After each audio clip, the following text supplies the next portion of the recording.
आइए साथियों, दोस्तों, मित्रों, आप सभी का जेके कंपटीशन सेंटर में हार्दिक स्वागत है।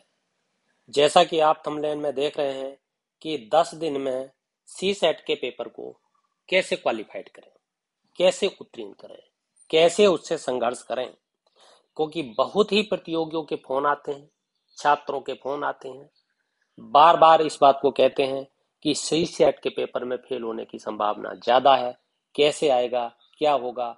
बहुत से लड़कों के 100 नंबर उनके हैं जीएस के पेपर में, मगर सी सेट में 30 सवाल भी नहीं आ पाते। मैंने कई बार आपको बताया है कि केवल सी सेट का पेपर पासिंग मार्क है, मगर इसमें कभी कभी ऐसी परेशानी आ जाती है, इस तरीके की दिक्कतें आ जाती हैं कि पास होना भी मुश्किल हो जाता है। केवल मैं इसमें वीडियो में ये आपको बताना चाह रहा हूँ कि क्या क्या आएगा सी सेट के पेपर में, और इससे अगली वीडियो मैं संचार एवं संप्रेषण पर बनाऊंगा कि उसमें क्या क्या आना है और किस तरीके के प्रश्न आएंगे। आइए देखते हैं। देखिए, एक बार ठान लो, एक बार ठान लो, दुनिया की हर परेशानी आपकी हिम्मत के सामने घुटने जरूर टेक देगी। आपको ध्यान रखना है, अपनी ताकत बनाए रखना है, अपनी शक्ति बनाए रखना है, अपनी हिम्मत बनाए रखना है, अपने आप को संभाल के रखना है।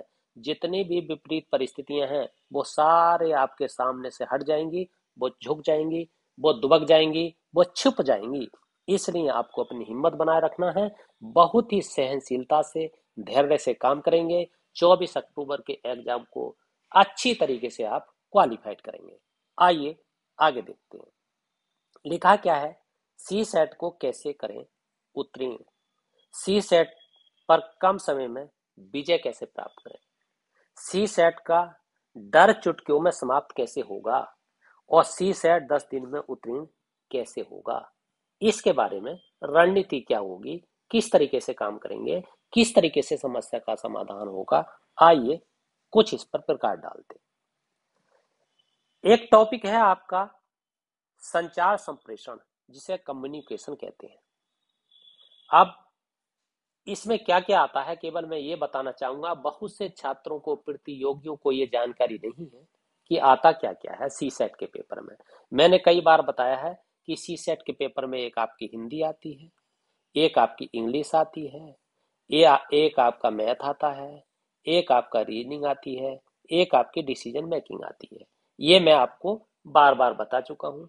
इस वीडियो में मैं ये बताना चाहूंगा आपको कि हिंदी में क्या क्या आएगा, इंग्लिश में क्या क्या आएगा, मैथ में क्या क्या आएगा, रीजनिंग में क्या क्या आएगा, और सबसे खतरनाक जिसमें डर लगता है डिसीजन मेकिंग, जिसके अंतर्गत कई चीजें होती हैं, उनमें क्या क्या आएगा और उस पेपर को कैसे क्वालिफाइड आप कर पाएंगे, ये आपको देखना है। क्योंकि डरने की कोई आवश्यकता है नहीं, और बहुत सारी चीजें डरने से और दिक्कत पैदा करती हैं।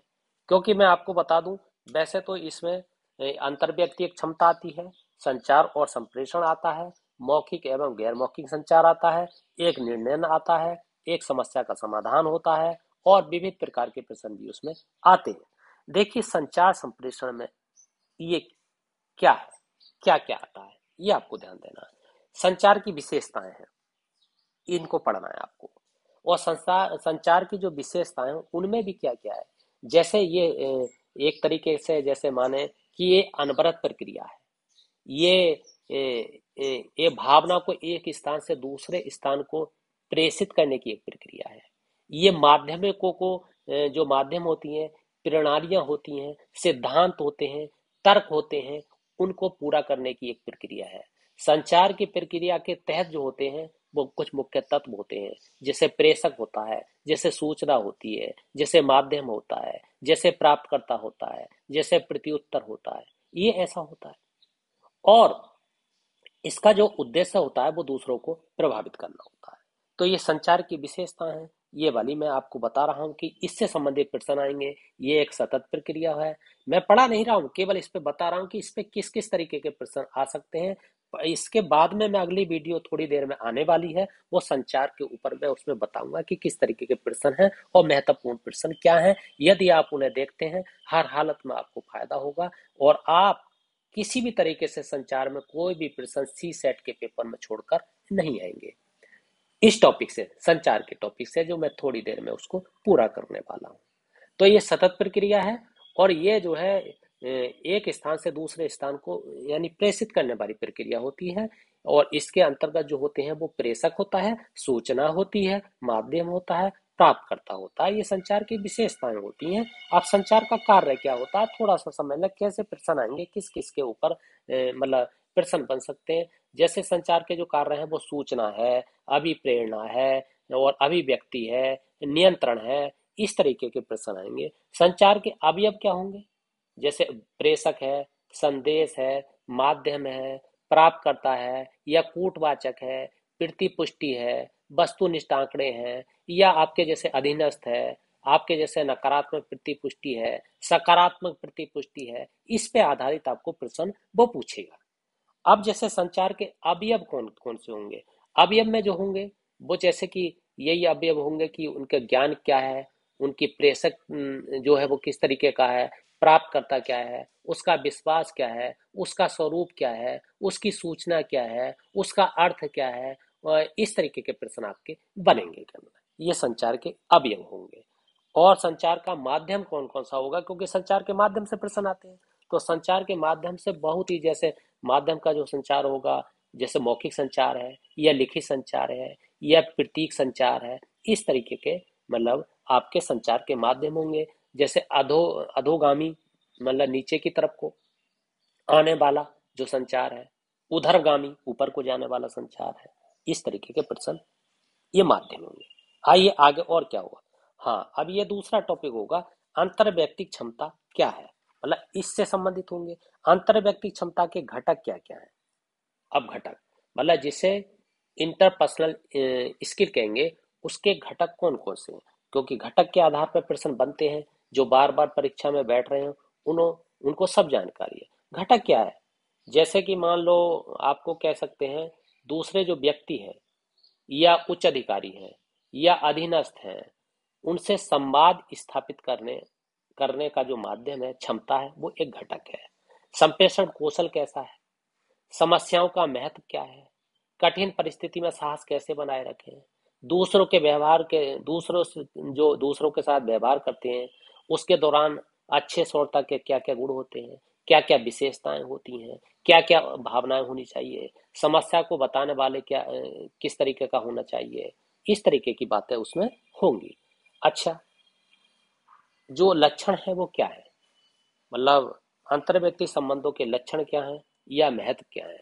इस तरीके का प्रश्न लक्षण में क्या होगा, जैसे आपका संप्रेषण की जो क्षमता है वो क्या है, और मतलब सहानुभूति कैसी है, विश्वास कैसा है, सम्मान है, मानसिक जो उम्मीद है, मानसिक प्रत्याशा है, ये लचीलापन है या नहीं है, विशिष्टता है नहीं है। इस तरीके के प्रश्न आपके लक्षण में प्रकट होते हैं, ये आपको ध्यान देना है। अच्छा, प्रकार क्या है, मतलब इसके प्रकार के आधार पर पूछ सकता है कि आपके जो अंतर व्यक्तिक क्षमता है वो कितने प्रकार की होती है, क्या क्या। तो जैसे प्रकार में होंगे, जैसे मित्रता है आपकी, मित्रता है आपकी, आपका जैसे परिवार है, आपका रोमानी है, जिससे मित्रता में आपका हो सकता है कि हम स्वतंत्र रूप से जो चुने हुए व्यक्ति हैं उनका समूह कैसा है। इस तरीके के प्रश्न आपके होंगे। और आपका पेशेवर संबंध क्या है, इस तरीके के प्रश्न होंगे। ये आपका प्रकार है।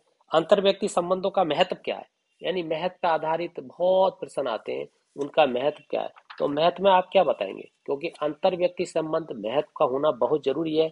जैसे संप्रेषण क्षमता है आपकी, मदद देना है आपको, नेतृत्व जो प्रदान करना है किस तरीके से करेंगे, निर्णय लेने की क्षमता किस प्रकार की होनी चाहिए, योजना हम कैसे बनाएंगे, सत्यनिष्ठा कैसे बनाएंगे, या आपका जो अंतर व्यक्ति जो प्रभावी संप्रेषण है वो कैसा होना चाहिए, सकारात्मक दृष्टिकोण कैसा होना चाहिए, सम्मिलित होने की भावना कैसी होनी चाहिए, समस्या का समाधान कैसे करना चाहिए, दृढ़ता कैसी होनी चाहिए। इस तरीके के प्रश्न हम आपके लिए आ सकते हैं।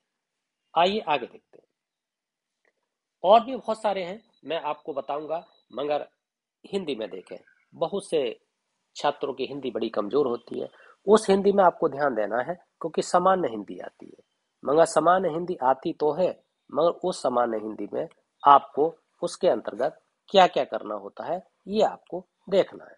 सामान्य हिंदी में आपको जैसे वर्णमाला है तो वर्णमाला आपको आपको पढ़ना है। अब वर्णमाला में भी बहुत सी बातें आती हैं कि वर्णमाला में आपको क्या क्या पढ़ना है। बहुत से वर्णमाला तो जानते हैं मगर वर्णमाला में ये नहीं जानते कि पढ़ना क्या क्या है, वर्णमाला के अंतर्गत आता क्या क्या है, वर्णमाला में किस किस प्रकार के प्रश्न आते हैं। क्योंकि टाइम कम है, साहस को बनाए रखना है, हिम्मत को बनाए रखना है। अगर आप हिम्मत बनाकर रखते हैं और थोड़ी सी भी बुद्धि का प्रयोग करते हैं तो पीसीएस में उत्तीर्ण होना आपके लिए कोई बड़ी बात नहीं है। जैसे आपका वर्णमाला में आपसे प्रश्न पूछे जा सकते हैं, जैसे भाषा की सबसे छोटी इकाई क्या है और स्वर कितने होते हैं। जैसे कि आपके 11 होते हैं, 11 स्वर में कौन कौन से होते हैं, व्यंजन कितने होते हैं, जैसे 33 होते हैं, कुल बड़ा कितने होते हैं, जैसे आपके 52 होते हैं, स्वर 11 होते हैं, अयोगवा 2 होती है। मैंने कई बार बताया जैसे कि अगर पूछा जाए 52 होंगे, स्वर कितने होंगे 11 होंगे, मैंने आपको बताया अयोगवा कितने होंगे 2 होंगे, जैसा व्यंजन कितने होंगे 33 होंगे, और संयुक्त व्यंजन कितने होंगे 4 होंगे, जो द्विगुण व्यंजन कितने होंगे वो 2 होंगे। इस तरीके से कुल कितने होंगे 52 होंगे। क्योंकि यहाँ मैं पढ़ा नहीं रहा, केवल ये बता रहा हूँ आएगा क्या क्या, ये आपको ध्यान देना है। आपके वर्णमाला पर आधारित प्रश्न आएंगे, जैसे आपका स्वर है, दीर्घ स्वर है, हर्ष स्वर है, प्लुत स्वर है, इस तरीके के प्रश्न। संज्ञा आपसे पूछी जाएगी, व्यक्तिवाचक संज्ञा है, भाववाचक संज्ञा है, इस तरीके के उस पर ध्यान देना है। व्यक्तिवाचक संज्ञा कौन सी है, भाववाचक संज्ञा कौन सी है, समुदायवाचक संज्ञा कौन सी है, इस तरीके के प्रश्न आपके आएंगे। सर्वनाम आपको ध्यान देना है, सर्वनाम पर आधारित बहुत प्रश्न आते हैं। आपको वाक्य अशुद्धि पर ध्यान देना है, इस पर बहुत प्रश्न आते हैं।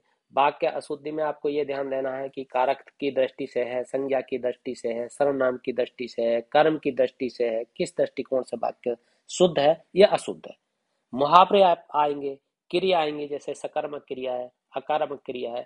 इसके अलावा भी मैं बहुत सारी चीजें इसमें लिख नहीं पाया, क्योंकि जैसे आपका एक पूछ लिंग के आधारित, लिंग पर आधारित प्रश्न आते हैं, वचन पर आधारित प्रश्न आते हैं, आपके क्रिया तो मैंने दी दे, आपको काल पर आधारित प्रश्न आते हैं, आपके कारक पर आधारित प्रश्न आते हैं, आपका जो वो होता है उपसर्ग पर आधारित आते हैं, प्रत्यय पर आधारित आते हैं, ये आपको ध्यान देना है। शब्दार्थ देखने हैं आपको, अनेकार्थी शब्द देखने हैं आपको, समानार्थी शब्द देखने हैं आपको, उपसर्ग देखना है आपको, संधि देखना है आपको, समास देखना है आपको, वाक्य की रचना देखनी है आपको, वर्तनी आपको देखनी है। इस तरीके के प्रश्न आएंगे और बोलियां आपको देखनी है।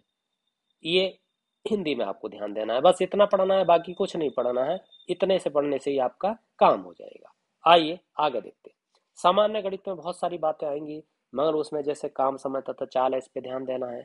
लघुत्तम समावर्तक पे ध्यान देना है, महत्तम समावर्तक पे ध्यान देना है, औसत वाले प्रश्न आएंगे, सांख्यिकी के कुछ प्रश्न आएंगे, चक्रवृद्धि ब्याज पे प्रश्न आएंगे, पिट्ठी सत्ता पर आधारित प्रश्न आएंगे। इससे आप जो है इसको आपको कंप्लीट करके रखना है। आइए आगे। एक आपका इंग्लिश, इंग्लिश ग्रामर से संबंधित देखना है। इंग्लिश ग्रामर में मतलब आपको सारी चीजें जितने भी टॉपिक दिए हुए हैं, जैसे कि प्रोनाउन क्या है, नाउन क्या है, आपका जेंडर क्या है, इस तरीके से उसमें भी वाक्य जो अशुद्ध होते हैं, इरर होते हैं, उसमें भी आती हैं। पद्यांश आता है, उसमें छांटने के लिए प्रश्न आते हैं। उस तरीके से आपके एक्टिव पैसिव वॉय आते हैं, डायरेक्ट इनडायरेक्ट आते हैं। उनको कम समय में आप देख जाइएगा ताकि कोई प्रश्न आपसे गलत ना हो। तर्क शक्ति, रीजनिंग आपको देखना है। जिसकी मैथ पे ध्यान का पकड़ अच्छी है वो रीजनिंग के सवाल सरल होते हैं, उन्हें कर देंगे। और फिर भी अगर मैथ कमजोर है तो रीजनिंग अच्छे तरीके से कर लीजिए, आपको हर हालत में सफलता मिलेगी। यदि आप इतनी चीजों पर अच्छी तरीके से पकड़ बना लेते हैं तो बहुत कम समय में आप जो है सी सेट पे फेल होने वाले नहीं हैं। आप 100% सी सेट के पेपर में पास होंगे। और सी सेट में ये बता दें कि केवल 33 प्रश्न करने हैं और पास होना इसमें अनिवार्य है। यदि पास नहीं होते हैं तो आपकी फर्स्ट वाली कॉपी जो 150 नंबर का पेपर होता है वो वाली कॉपी आपकी नहीं जचेगी, और जच भी जाएगी तो आपका नंबर नहीं आएगा, चाहे आपके नंबर कितने भी क्यों ना है। तो आइए साथियों, दोस्तों, मित्रों, यदि आपको ये वीडियो पसंद आई है तो इस चैनल को सब्सक्राइब कीजिए, लाइक कीजिए, शेयर कीजिए, कमेंट कीजिए और फीडबैक जरूर दीजिए। इसी के साथ आपका बहुत बहुत धन्यवाद।